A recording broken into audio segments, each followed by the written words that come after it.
So before we begin our class, let us ask for the guidance of our Lord. Anyone can do the prayer? Aisa?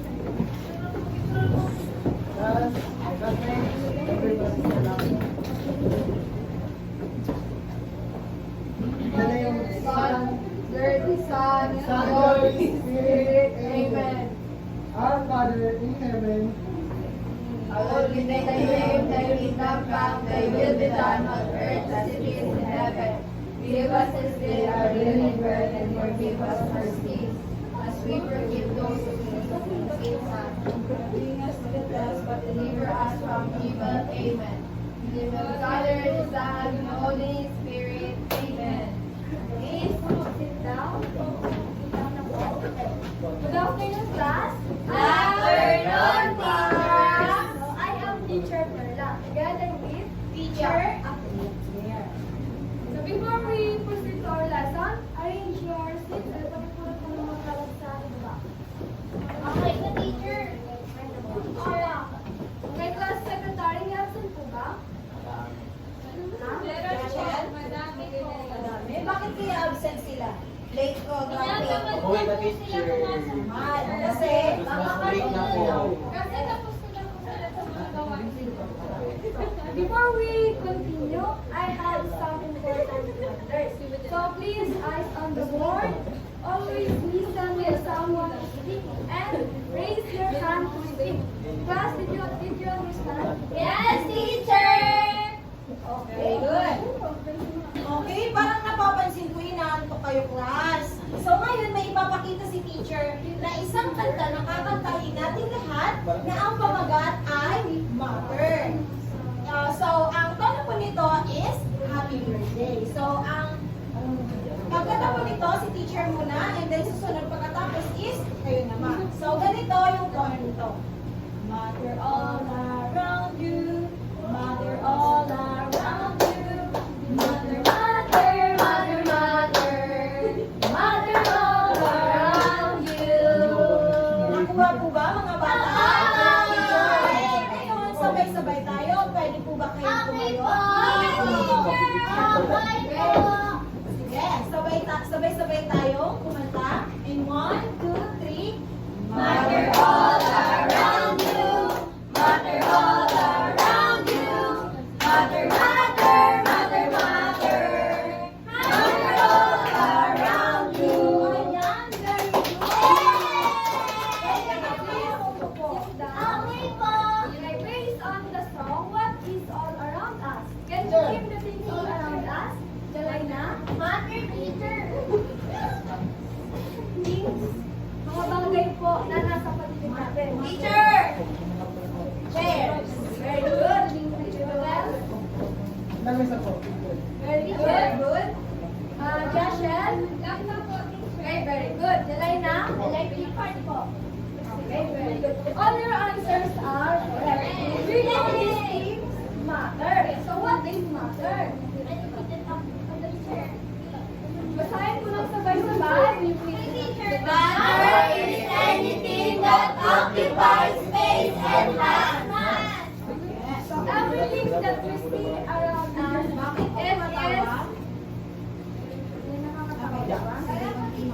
everything that we see around us, it is made up of matter. And matter is divided into three phases, which are solid, liquid, and gas. So first, solid. What do you observe about solid? Okay, Jessica. Solid has defined shape and size and So, I have here materials. I need one student, Jessica. Papakita ko yung teacher yung popo ko. Maingay pagkakayuin ko. Okay, Jessica, kunin mo po yung nail. Parang kami sa class. Ilagay mo po yung nail sa wood. And, pupukay mo po namin. Okay. Oh!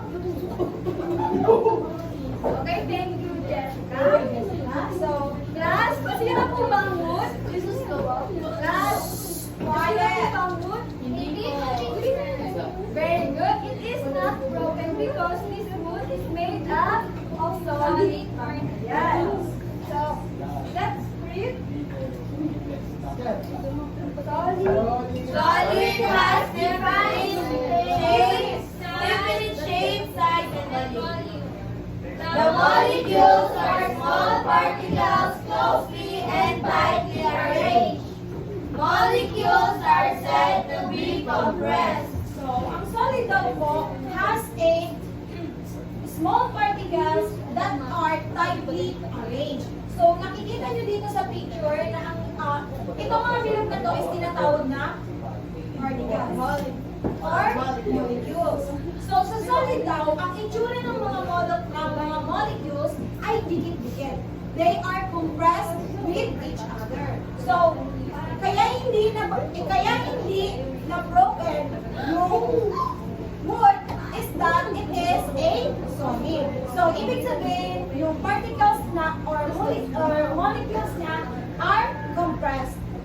So, kaya hindi siya nasunda. So, the next phase of matter is, So, we have here another example. examples. So, we have notebook, map, and pencil. So, these are all examples of solid. Okay, pwede po ba kayo magbigay ng halimbawa ng solid? Yeah?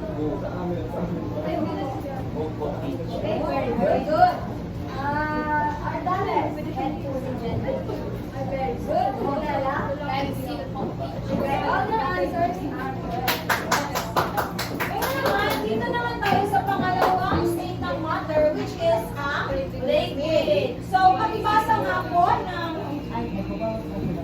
definition ng liquid.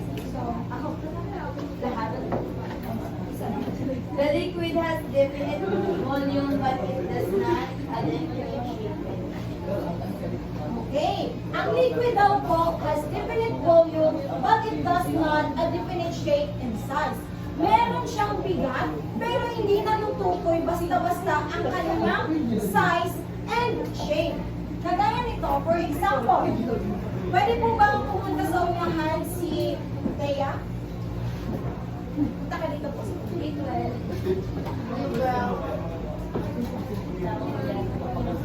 Ngayon, may hawak na container si teacher. Tapos, si Thea ay may hawak na empty water bottle. So ngayon, ang gagawin natin is ilalagay natin itong water, isasalin natin siya doon sa empty na water bottle. Tignan nyo ha, observe nyo kung ano makikita nyo. Kung ano mangyayari, observe. Wow, water. Okay. Ano po bang napansin nyo doon sa ginawa?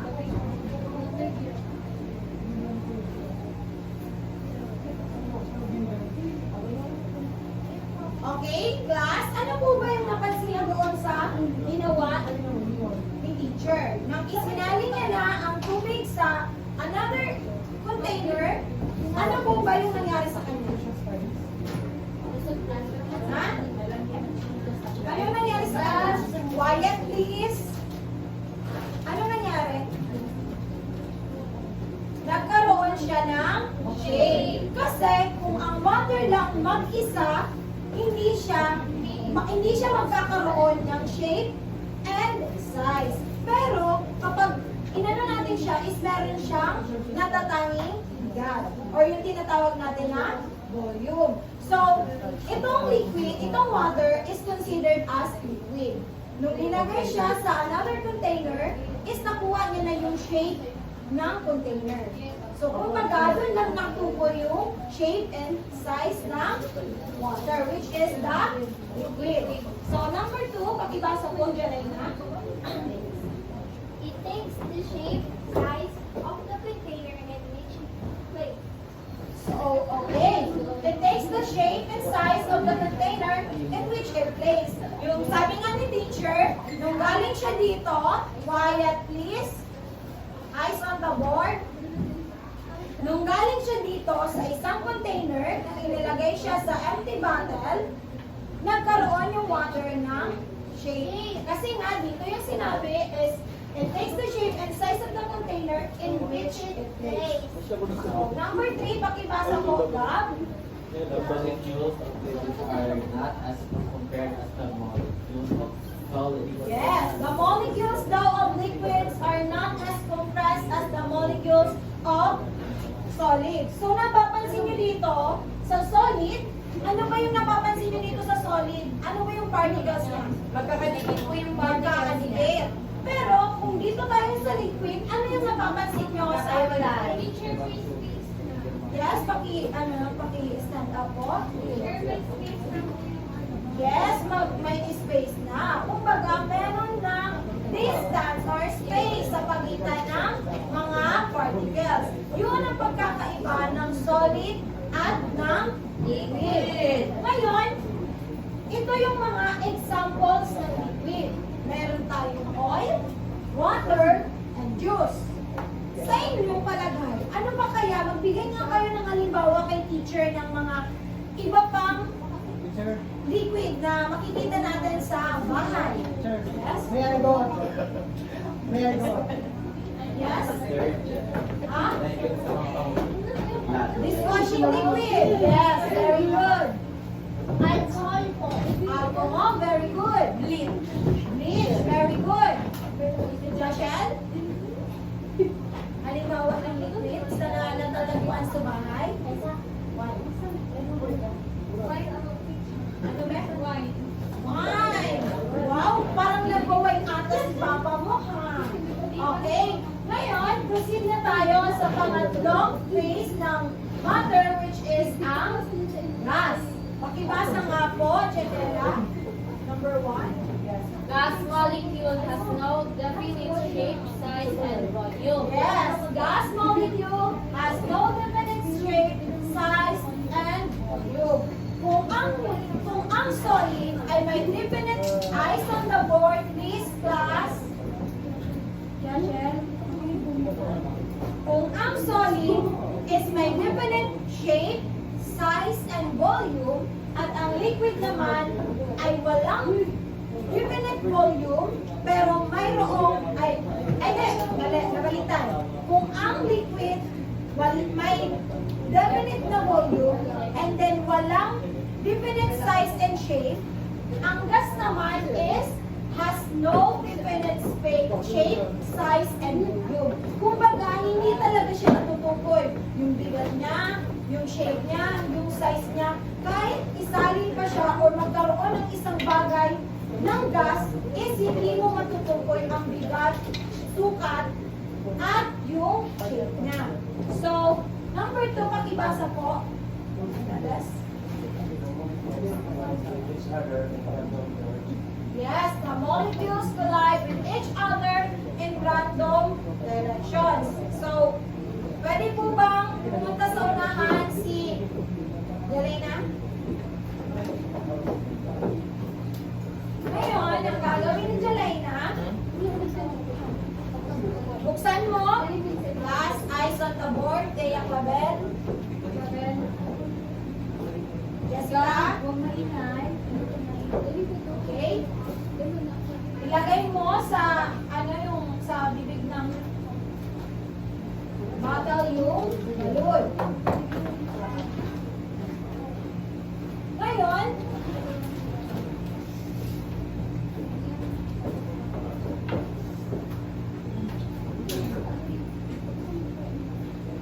itali mo siya ng rubber band para hindi siya ano ba?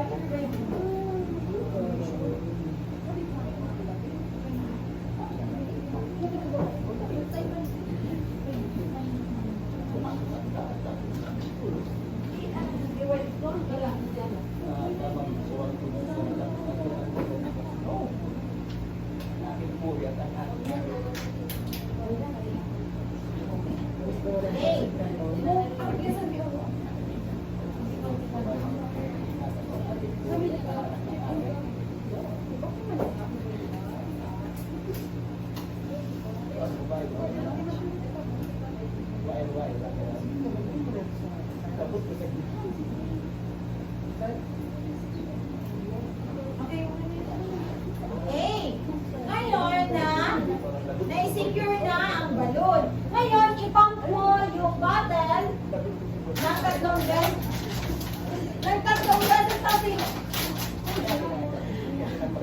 Okay, yan.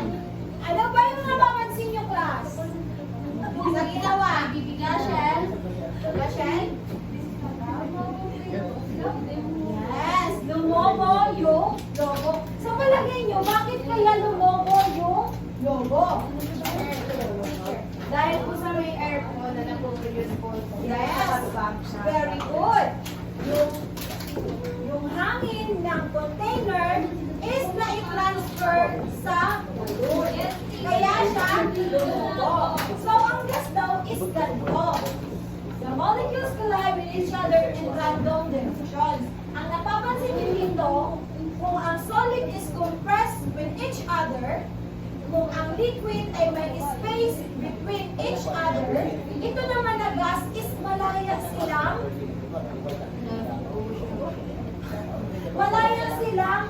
ano kung saan sila pumunta. Kumbaga, hindi mo siya talaga Ayan. Kaya nga sinabi dito, wala siyang definite shape, volume and size. Kasi malaya yung mga particles na kung saan man dito pumunta. Kaya yung ginawa dito, yung hangin is hindi mo siya So, ang next is ito yung examples ng gas.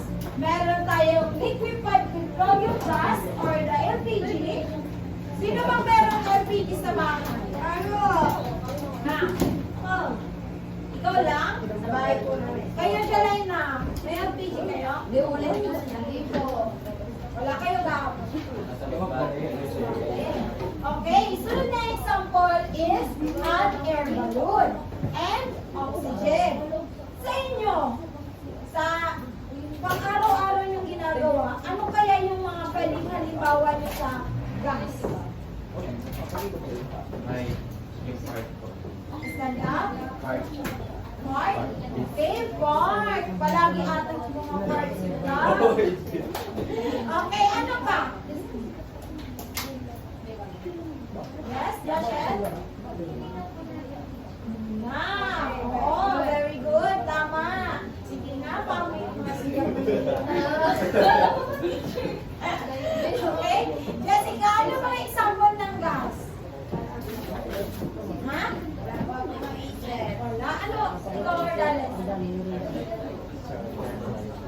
Yes, very good. Tusok daw na sasakyan. So, okay.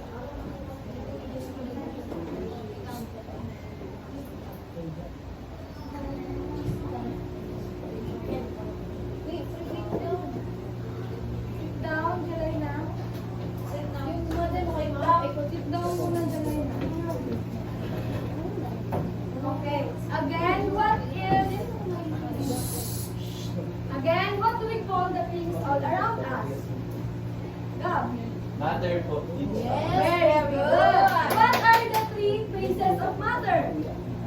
Joshel. Solid, liquid, gas, teacher. Very good. Okay, what is the phase of matter that has definite shape, size, and volume? Jessica. Okay, very good. What about the phase of matter that takes the shape and size of the container in which it plays? Joshel. Liquid, teacher. Very good. Lastly, what is the phase of matter that has no definite shape, size, and volume? Label? Yes. Very good. Let's give everyone a farmer's clap. Farmer's clap po. 1, 2, 3. 1, 2, 3. Boom. Okay, sabay-sabay. 1, 2, 3. 1, 2, 3. Boom. Okay. Ngayon, mayroong si teacher. Papasagutan si teacher. Number 1 ay, ang sabi sa instruction is write S if it is solid, L if it is liquid, or G if it is gas. Write your answers inside the box beside each picture. So, yun lang yung gagawin nyo, but magtatawag na lang si teacher at sasabihin nyo kung solid, liquid, or gas. Okay? Number 1, ano po ito? Sa palagay nyo, ano yung number 1? Gas? Ano yan? Hindi, ano to muna? Yung basket. Basket. Basket. Ano kaya sa palagay mo ang basket? Solid po. Solid. Very good. Number 2, ano ito? Chalena, ano ito? This is not a calendar. Air. Sa palagay mo, ano kaya ang air? Yes, very good. Number 3, ano kaya ito? Kaya, Dust of water. Ngayon, yung tinutukoy dito is yung water. Sa palagay nyo, ano kaya ang water? Liquid. Very good. Number 4, Ardales. Suka or vinegar. Ano kaya ang vinegar? Liquid. Very good. Sa number 5,